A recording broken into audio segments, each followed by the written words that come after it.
in their zeal to save the country from the troublemakers.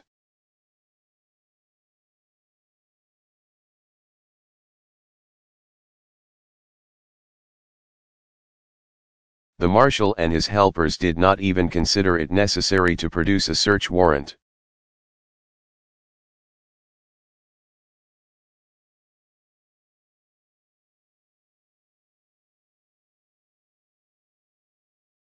After all, what matters a mere scrap of paper when one is called upon to raid the offices of anarchists?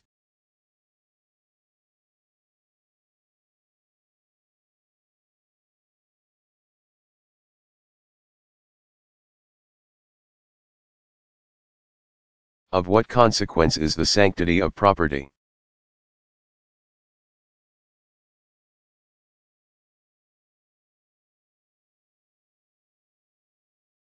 The right of privacy, to officials in their dealings with anarchists.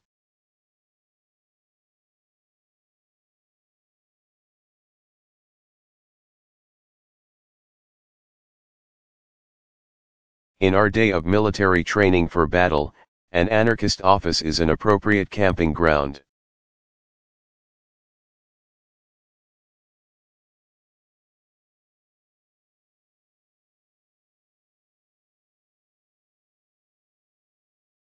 Would the gentleman who came with Marshal McCarthy have dared to go into the offices of Morgan?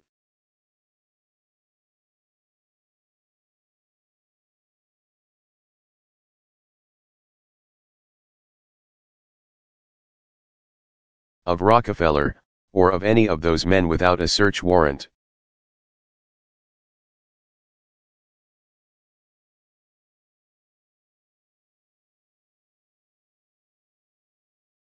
They never showed us the search warrant, although we asked them for it.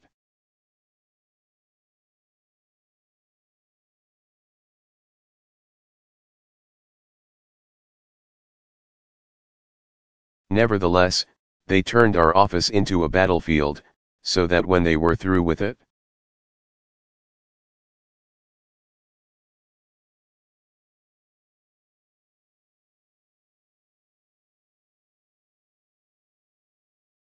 it looked like invaded Belgium, with the only difference that the invaders were not.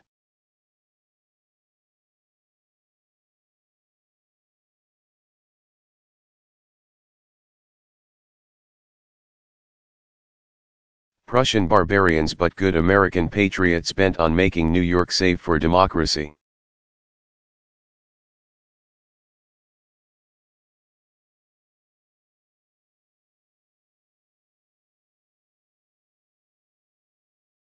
The stage having been appropriately set for the three-act comedy.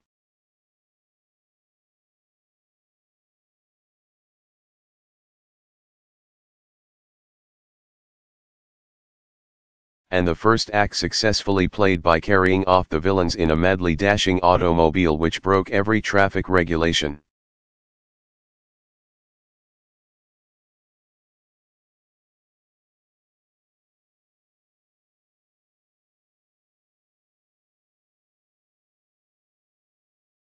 And barely escaped crushing everyone in its way. The second act proved even more ludicrous.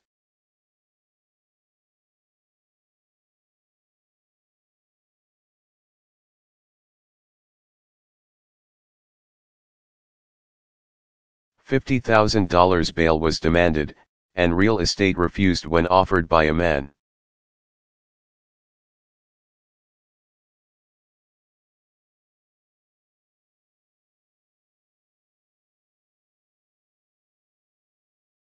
Whose property is rated at $300,000, and that after the district attorney had considered and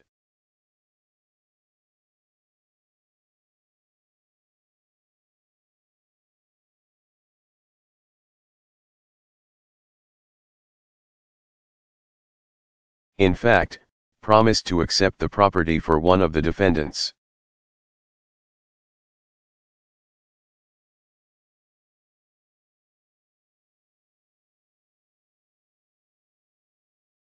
Alexander Berkman, thus breaking every right guaranteed even to the most heinous criminal.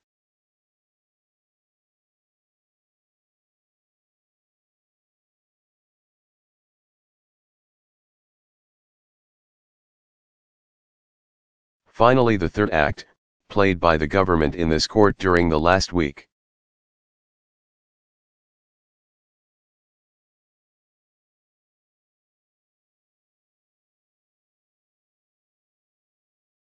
The pity of it is that the prosecution knows so little of dramatic construction.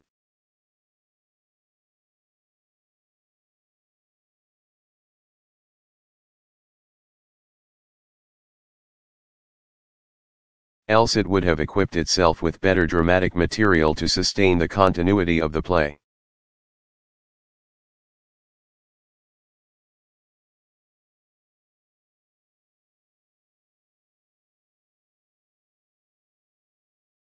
As it was, the third act fell flat, utterly, and presents the question, why such a tempest in a teapot?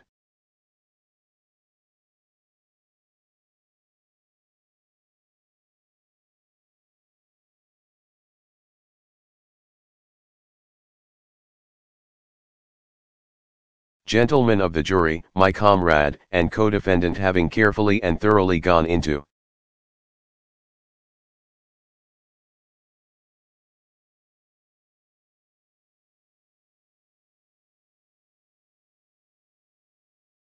the evidence presented by the prosecution, and having demonstrated its entire failure to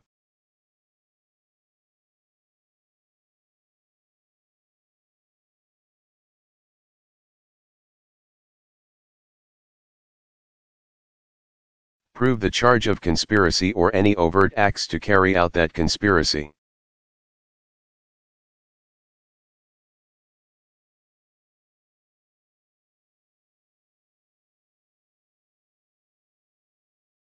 I shall not impose upon your patience by going over the same ground, except to emphasize a few points.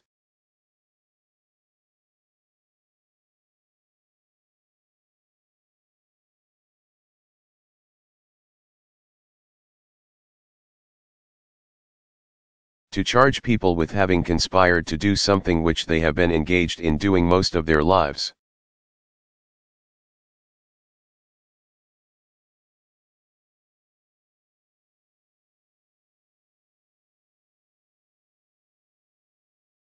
Namely their campaign against war.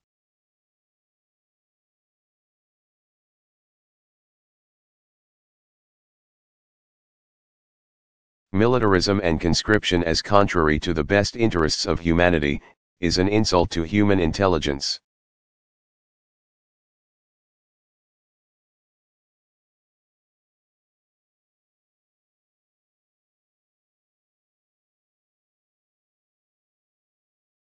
And how was that charge proven?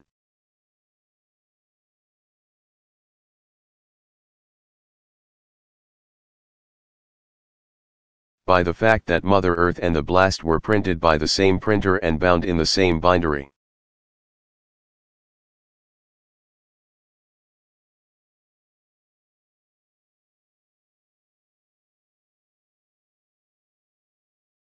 By the further evidence that the same expressman had delivered to two publications.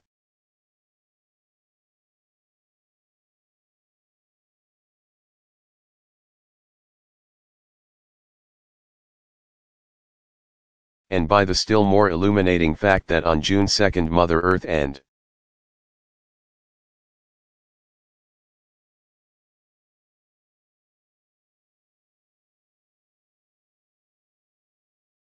the Blast were given to a reporter at his request, if you please, and gratis.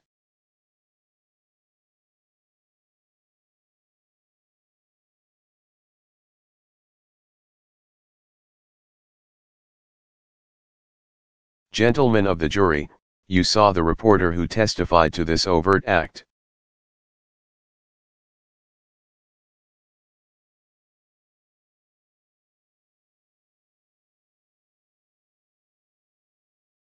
Did any one of you receive the impression that the man was of conscriptable age?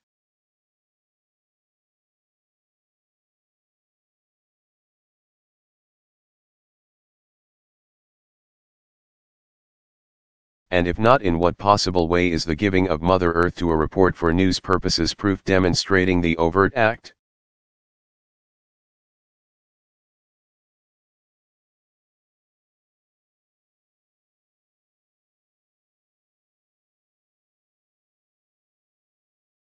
It was brought out by our witnesses that the Mother Earth magazine has been published.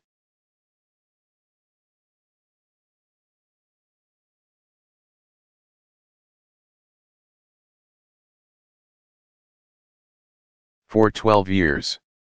That it was never held up, and that it has always gone through the U.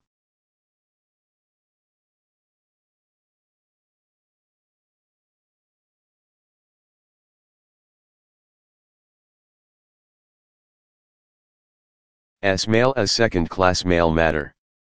It was further proven that the magazine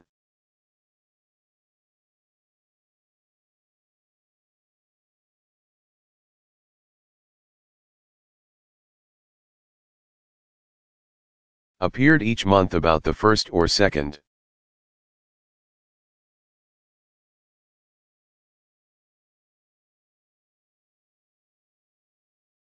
And that it was sold or given away at the office to whoever wanted a copy. Where, then, is the overt act?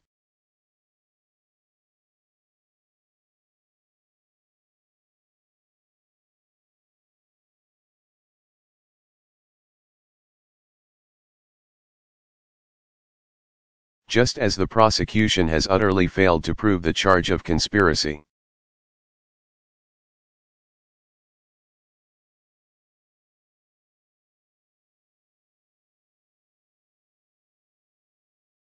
So has it also failed to prove the overt act by the flimsy testimony that Mother Earth was given to a reporter.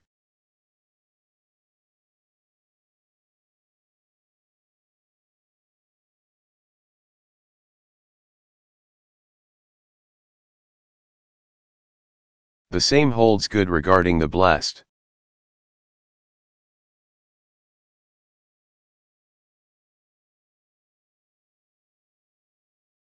Gentlemen of the jury, the district attorney must have learned from the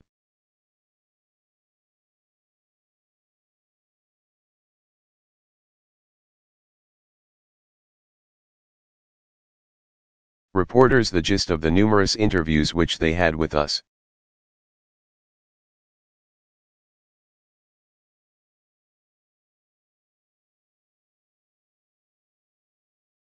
Why did he not examine them as to whether or not we had counseled young men not to register?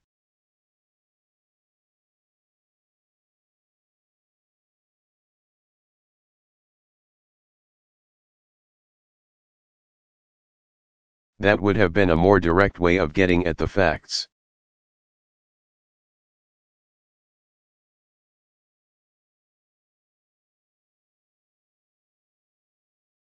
In the case of the reporter from the New York Times, there can be no doubt that the man would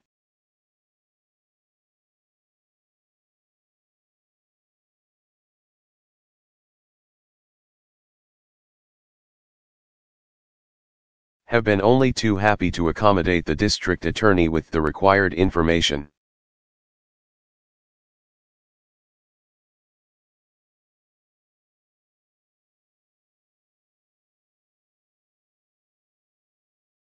A man who disregards every principle of decency and ethics of his profession as a newspaper man.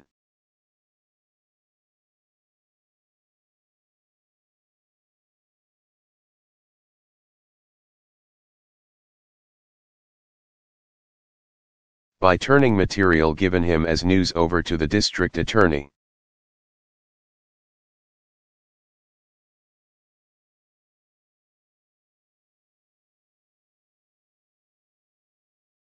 Would have been glad to oblige a friend. Why did Mr. Content neglect such a golden opportunity?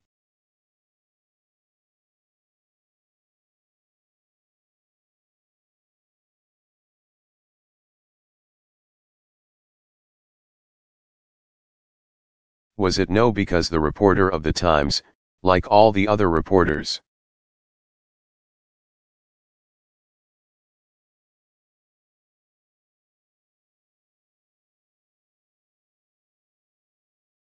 must have told the district attorney that the two defendants stated, on each and every occasion, they would not tell people not to register?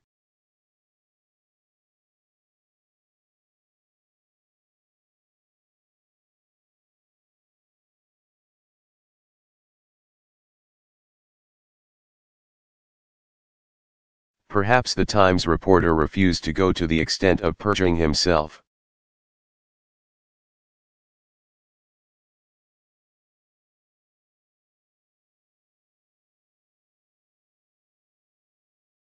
Patrolmen and detectives are not so timid in such matters. Hence Mr. Randolph and Mr. Cadell.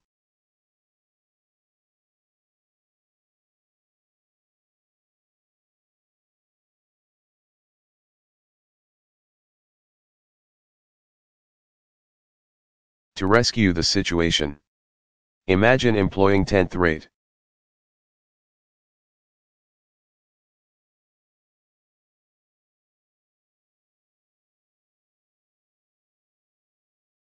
Stenographers to report the very important speeches of dangerous troublemakers.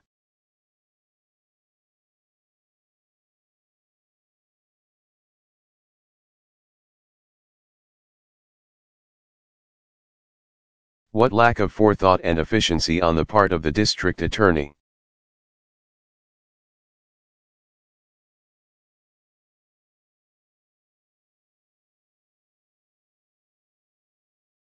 But even these two members of the police department failed to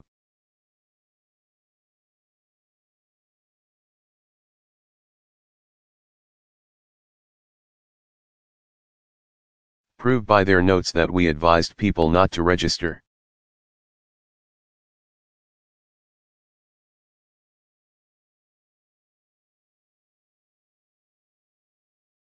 But since they had to produce something incriminating against anarchists,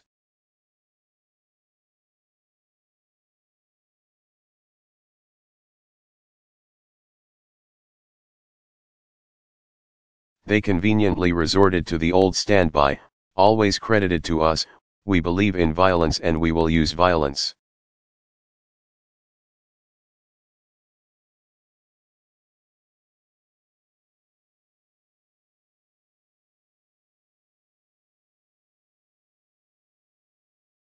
Assuming, gentlemen of the jury, that his sentence was really used at the meeting of May 18th.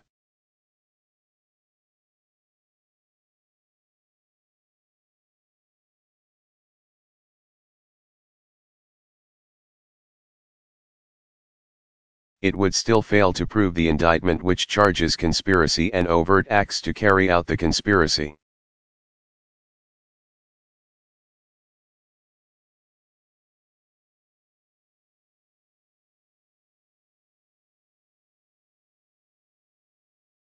And that is all we are charged with.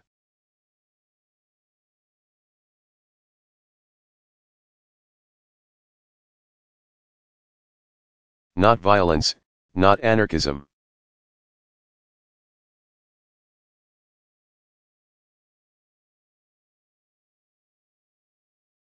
I will go further and say, that had the indictment been for the advocacy of violence, you gentlemen of the jury,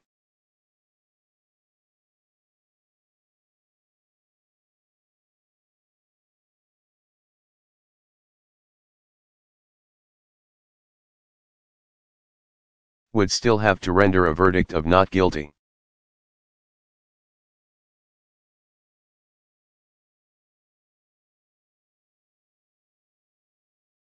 Since the mere belief in a thing or even the announcement that you would carry out that belief, cannot possibly constitute a crime.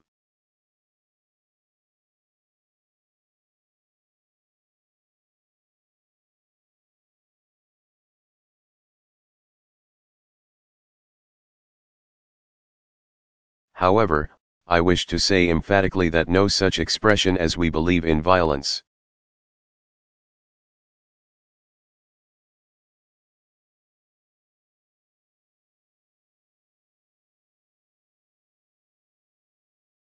and "we will use violence" was uttered at the meeting of May 18th, or at any other meeting.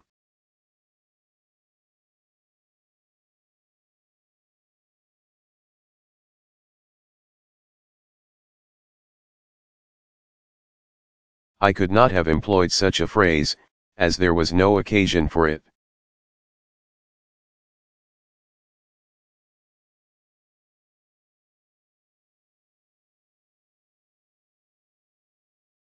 If for no other reason, it is because I want my lectures and speeches to be coherent and logical.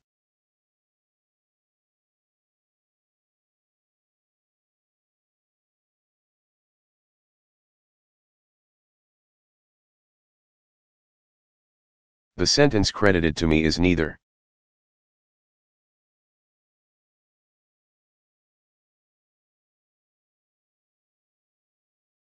I have read to you my position toward political violence from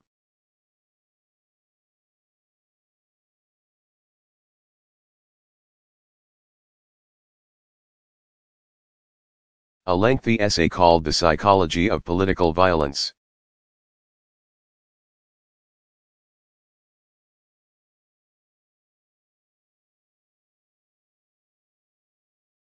But to make that a position clearer and simpler, I wish to say that I am a social student.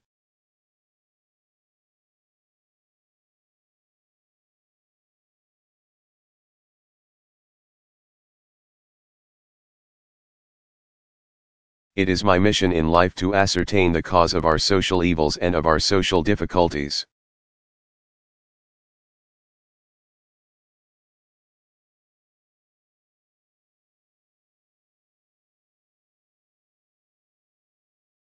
As a student of social wrongs, it is my aim to diagnose a wrong.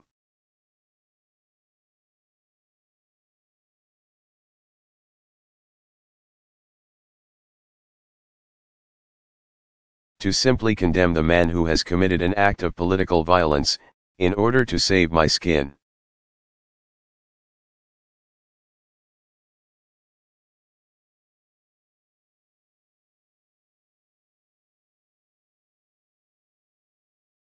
Would be as unpardonable as it would be on the part of the physician, who is called to diagnose a case.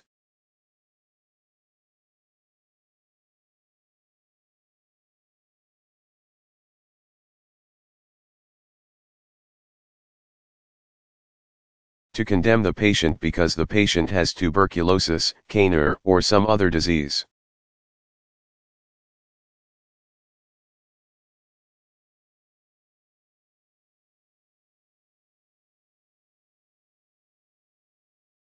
The honest, earnest, sincere physician does not only prescribe medicine.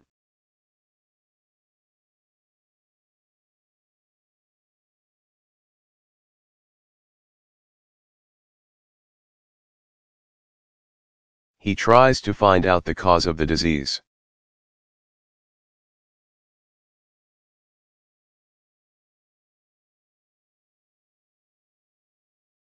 And if the patient is at all capable as to means, the doctor will say to him, "Get out of this putrid air."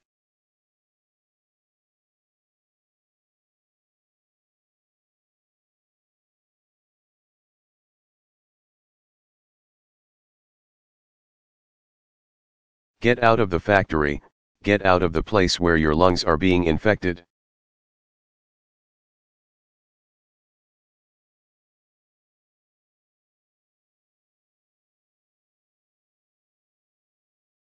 He will not merely give him medicine.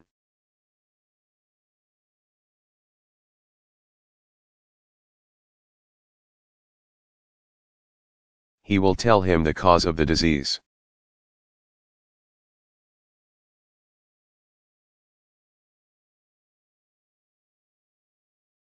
And that is precisely my position in regard to acts of violence.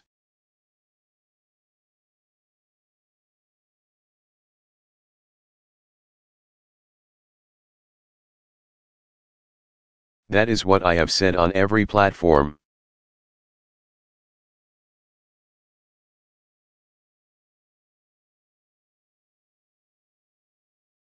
I have attempted to explain the cause and the reason for acts of political violence.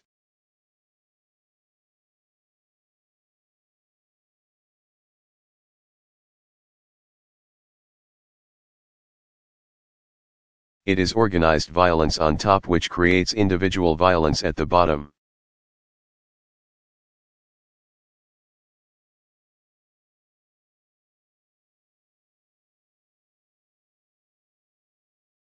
It is the accumulated indignation against organized wrong, organized crime.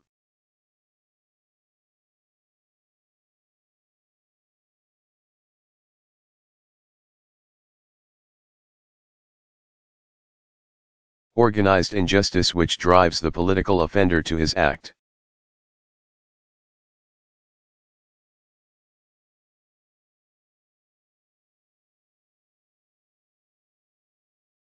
To condemn him means to be blind to the causes which make him.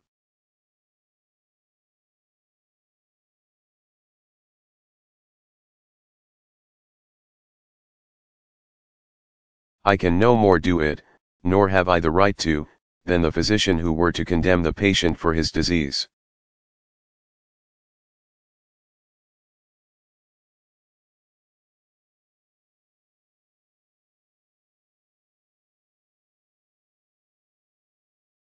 You and I and all of us who remain indifferent to the crimes of poverty.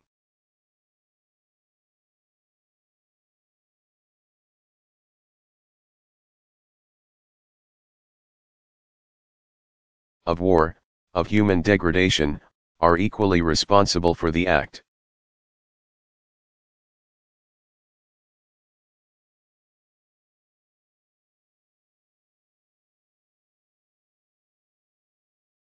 Committed by the political offender.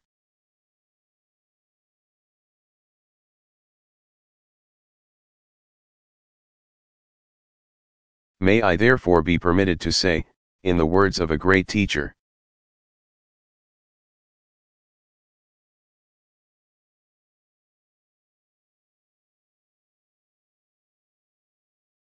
he who is without sin among you, let him cast the first stone.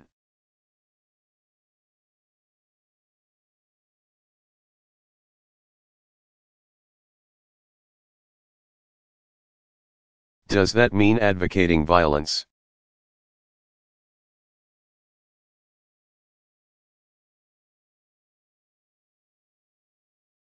You might as well accuse Jesus of advocating prostitution.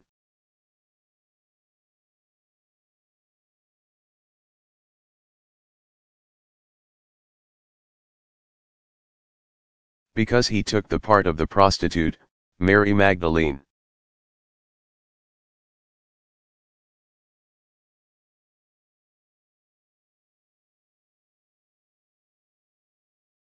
Gentlemen of the jury, the meeting of the 18th of May was called primarily for the purpose of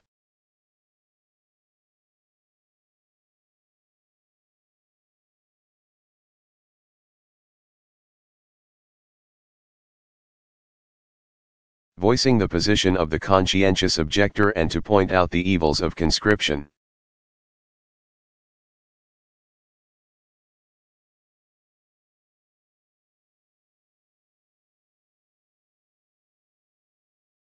Now, who and what is the conscientious objector?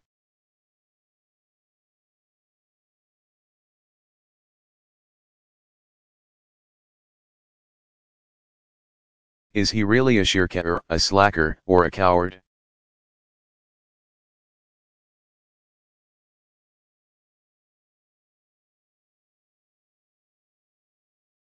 To call him that is to be guilty of dense ignorance of the forces which impel men and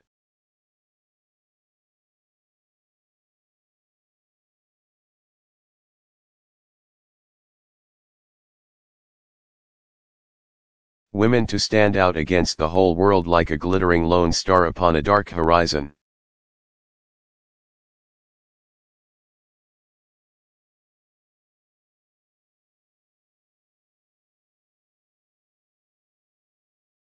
The conscientious objector is impelled by what President Wilson in his speech of February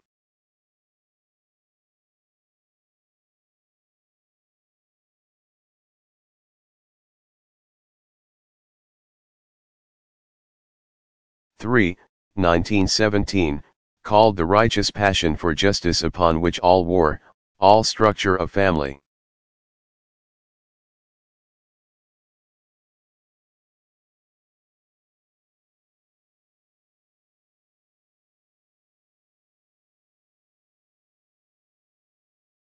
state and of mankind must rest as the ultimate base of our existence or our liberty.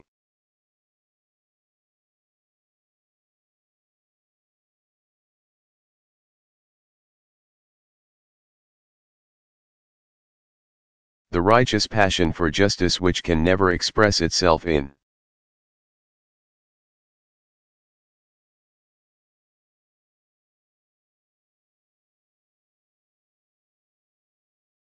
Human slaughter, that is the force which makes the conscientious objector.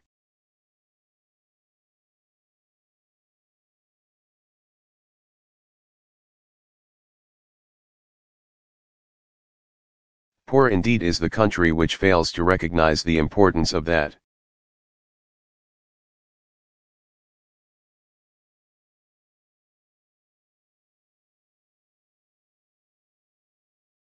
New type of humanity as the ultimate base of our existence and liberty.